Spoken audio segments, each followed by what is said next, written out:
Samantala, nagbuga muli ng abo ang Bulkang Kanlaon ngayong araw, katulad na nabanggit kanina, at nagdulot ito ng ashfall sa ilang barangay sa lungsod ng Bago sa Negros Occidental. Ang detalye niyan sa Balitang Pambansa ni Jessie Atienza ng PTV Cebu.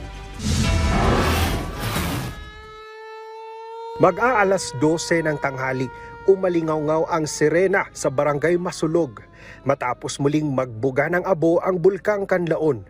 Muli itong nagbuga mag-aalas 3 ng hapon. Ngunit para sa mga magsasakang nakatira malapit sa bulkan, sanay na sila rito. Pangabuno ko ato. Oo, nag-abuno ka? Unya.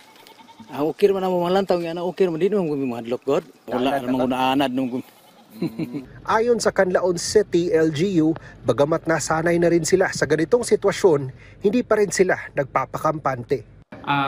We are always contacting our emergency responders to have our heightened alert during these times para if in case po na mag-continuous yung ash emission natin, we are always ready to respond on emergencies like this po.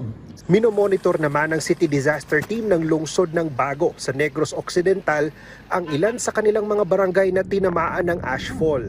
May mga apektado po tayong lugar na nakakaranas ng ashfall at sulfuric smell. Ito po yung Purok Orchids, Purok San Francisco sa Barangay Binubuhan, Purok Balatong ng Barangay Ilihan at saka sa Barangay Mailog proper. Naka-standby lahat ng mga kalapit na bayan at lungsod sa Bulkang Kanlaon na nananatiling unpredictable ang paggalaw at pagbabanta sa mga mamamayan malapit nito. Mula sa Kanlaon City, Negros Oriental, Jessie Atienza para sa Pambansang TV sa Bagong Pilipinas.